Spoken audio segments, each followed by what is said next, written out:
the night was quiet, eerily quiet. The kind of silence that carried weight, pressing down on the Louisiana countryside like a heavy blanket. Senator John Kennedy sat in his study, a single lamp glowing beside him, its light spilling over papers and books that spoke to his lifelong love of history and law. Outside, the crickets chirped, and the breeze carried the scent of magnolias. But beneath that calm exterior, danger was approaching.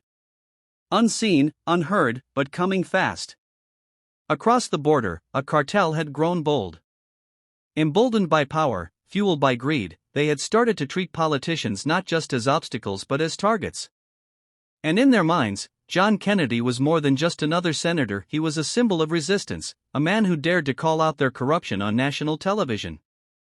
They saw him as a voice too loud to be ignored. And so, they decided to silence him in the most brutal way possible. But what they didn't know was that John Kennedy was not a man who bent under threats. He had spent his life facing down pressure, ridicule, and even danger. Behind that southern charm and folksy wit was a steel spine forged in battles most men couldn't imagine. It was close to midnight when the first black SUVs rolled quietly down the gravel road leading to his mansion. Their headlights dimmed, engines purring low, they crept like predators in the night. Inside the vehicles were heavily armed men, cartel soldiers dressed in black, their faces covered, their rifles gleaming.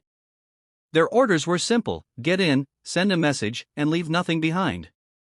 John Kennedy's security team had been warned of possible threats, but no one expected an assault on his home. Yet, as the SUVs drew closer, the perimeter cameras caught their movement. An alert went straight to Kennedy's phone. The senator glanced at the screen, and instead of fear, a strange calm settled over him. He set down his glass of sweet tea, adjusted his glasses, and muttered to himself, "Well, gentlemen, you picked the wrong house." Within seconds, the estate came alive. Security lights flared, gates locked down, and the team Kennedy trusted, men and women trained for moments exactly like this, took their positions. They weren't just guards, they were patriots, veterans who believed in protecting the man who had never stopped fighting for the country they loved. The cartel soldiers didn't realize they were walking into a trap. The moment they breached the front lawn, floodlights blinded them.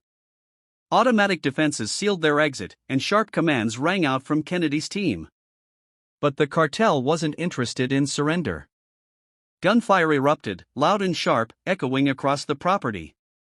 John Kennedy stayed inside his study, not cowering, but watching through the live feed.